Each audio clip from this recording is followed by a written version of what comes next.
Bonjour, bienvenue dans Parlons peu, parlons sexe sur Doctissimo. Aujourd'hui, je vais vous parler d'un sujet qui reste encore tabou, la sexualité pendant la grossesse. Savez-vous que 3/4 des femmes enceintes pensent qu'elles devraient parler de leur sexualité à leur médecin, mais que seulement 1/3 d'entre elles le font réellement?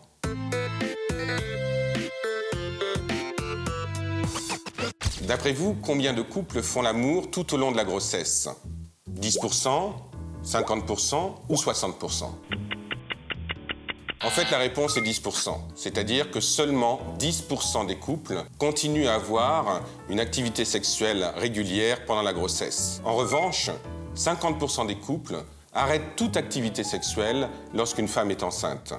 Je crois qu'il est bon de rappeler ici qu'une femme enceinte n'est pas une femme malade et qu'elle peut avoir des relations sexuelles tout au long de sa grossesse, en dehors de problèmes médicaux et gynécologiques précis, ouverture préoccupante du col de l'utérus, saignement au début de la grossesse, hypertension ou antécédent de fausse couche. Au cours de la grossesse, quel est le meilleur trimestre pour faire l'amour? Est-ce le premier?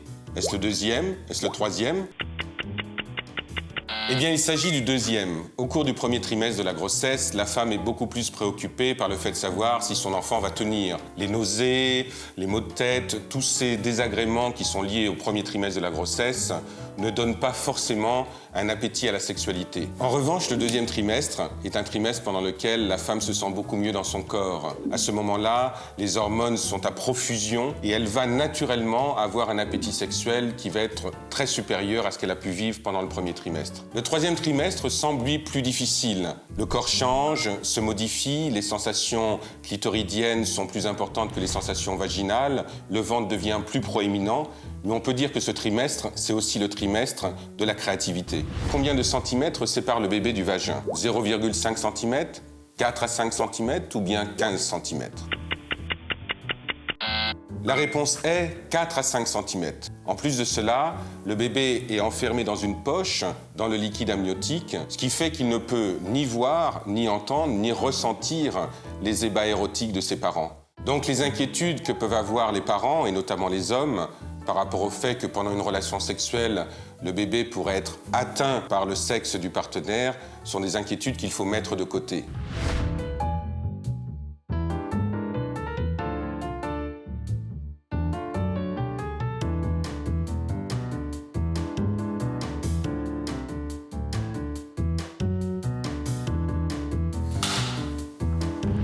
Beaucoup de femmes se posent la question des positions sexuelles au cours du troisième trimestre de grossesse.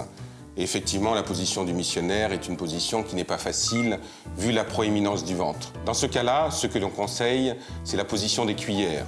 La femme est allongée sur le côté, l'homme est derrière elle, encastré, et la pénètre doucement.